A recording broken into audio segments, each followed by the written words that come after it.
प्रयागराज में लगा है महाकुंभ। संत, धर्मात्मा, महात्मा और महंत, मंडलेश्वर, महामंडलेश्वर सभी साधु संतों यहाँ पे मौजूद है। और ऐसा कहा जाता है कि ये जो महाकुंभ चल रहा है, यहाँ पर आकर रज अगर माथे पे चढ़ा लो और एक डुबकी लगा लो तो सारे पाप जो है धुल जाते हैं। और इसी कारण हमारे साथ है संत श्री जो बीकानेर से है 108 महामंडलेश्वर महात्यागी जी से जो है सीधे बात करेंगे। बापू जी, आपका स्वागत है हमारे न्यूज़ चैनल में।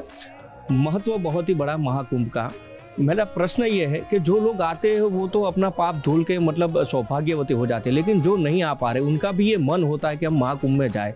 जो नहीं आ रहे उनके लिए क्या कहोगे आप, और महाकुंभ के विषय में किस तरह से वो पुण्यशाली बन सकते हैं?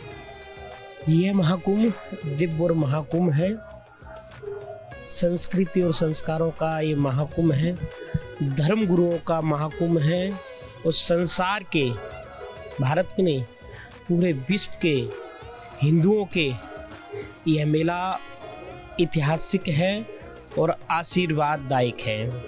आपने प्रश्न किया कि जो नहीं प्रयाग में पहुंच रहे हैं वो किस तरह इस प्रयाग का आशीर्वाद ले सकते हैं, उन संतों का आशीर्वाद कैसे ले सकते हैं।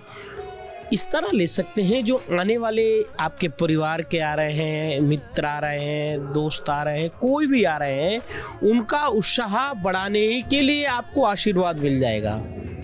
अगर उनका आप उत्साह बढ़ाते हैं कि आप प्रयागराज जाइए, संतों के दर्शन करिए, गुरुजनों के दर्शन करिए और अखाड़ों को दर्शन करिए और वहाँ नहाइए, स्याही स्नान दर्शन करिए, वहाँ त्रिवेणी स्नान करिए और हनुमान जी के दर्शन करिए, ऐसे विराट तपस्वियों संतों के दर्शन करिए, तो आपको आशीर्वाद, आपको ज़रूरत नहीं, आपके मन में ही भगवान ठाकुर जी, राम जी आपको आशीर्वाद दे देंगे।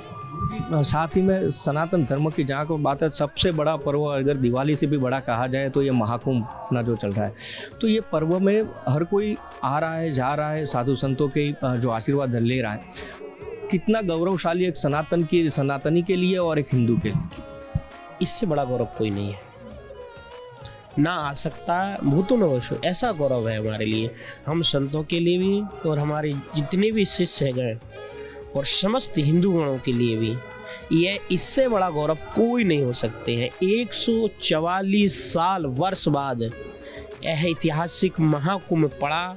इस भारत की भूमि पर, उन तपोभूमि पर, संतों की भूमि पर, गौ की भूमि पर, ये विशेष क्या है? इस विशेष में मैं आपको बताता हूँ कि मेरे राम जी आ गए हैं, मेरे राम जी आ गए हैं, इसलिए ये विशेष है।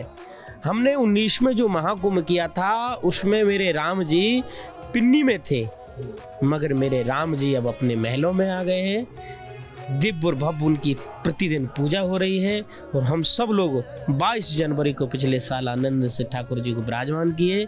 इसके बाद ये महाकुंभ विशेष बन जाता है, विशेष आशीर्वाद दे रहा है संत, विशेष पूरे भारत के नहीं पूरे विश्व हिंदू धर्मों को आशीर्वाद दे रहे हैं, इसलिए विशेष पड़ता है। आखिरी प्रश्न आपसे पूछूंगा। सैकड़ों की तादाद में भक्त यहाँ पे आ रहे हैं, कई किलोमीटर पद यात्रा करके आ रहे हैं, लेकिन उनका जो ऊर्जा है वो खत्म नहीं हो रही। जो साधु को मिलना आशीर्वाद है वो ऊर्जा नहीं जा रही है, डुबकी लगाने के जो उत्साह है वो खत्म नहीं। कहाँ से संचार होता है, किस तरह से संचार होता है? क्योंकि हर कोई जिसको भी मिलते डुबकी लगाए तो बोले एक हल्का सा महसूसपन होता है आत्मा के अंदर, शरीर के अंदर। किस तरह से ये हो सकता है? यही तो हमारे संस्कार हैं, यही तो संस्कृति है, इसी को तो पहचानना है हमारे को। कितनी ऊर्जा कहाँ से आती है? इन संतों की तपस्या से, आशीर्वाद से। जो भक्त अपने हृदय को, जो हृदय इनके जिनके कोमल होते हैं वो जानते हैं। देखिए आज के मनुष्य पैदल नहीं चलता है श्रीमान जी, बिल्कुल भी, मगर यहाँ पर आन के युवाएं हों, चाहे माताएं हों, चाहे युवाएं बहनें हों, सब लोग 15-15, 20-20 किलोमीटर में, जो स्पेशल आज वर्तमान में 21वीं सदी पे गाड़ी से नहीं उतरते हैं, वो लोग 15-15 किलोमीटर पैदल चल रहे हैं। यह किस लिए? यह सनातन है, उनमें संस्कृति है। और आने वाली पीढ़ी, यह महाकुंभ एक इतिहास और नेत्र देगा कि आने वाली पीढ़ी हम सब वैष्णव संतों को, दिगंबर निर्मोही निर्वाणी अखाड़ों को सब देखेगा कि इतिहास में हमारे अखाड़े कितने हैं, कितने पावरफुल हैं, और वैष्णव संत हैं तो ये भारत सब संसार मजबूत है, संस्कृति मजबूत है। तो यही थे सरदार जी महाराज जी महामंडलेश्वर जी, जिन्होंने बताया कि एक ऊर्जा का जो संचार होता है वही हमारी सनातन संस्कृति है। और एक न मात्र बहुत बड़ी बात, अगर आप कुंभ में नहीं पहुंच पाते तो जो भी आपका परिवारजन हो, आपका कोई मित्र हो, वो आ रहा है, उसका उत्साह बढ़ा दीजिए, उसका उमंग बढ़ा दीजिए, तभी आप उसका भी पुण्य घर बैठे भी पा सकते हैं। कैमरा पर्सन अंकित दवे के साथ उमंग राव। इस तरह की और वीडियो देखने के लिए हमारे YouTube चैनल को सब्सक्राइब करें और बेल आइकन को दबाना ना भूलें। यदि आप हमारा वीडियो Facebook पर देख रहे हैं तो पेज को लाइक और फॉलो जरूर करें। हमारे अन्य सोशल मीडिया पेजेस से भी जुड़ें।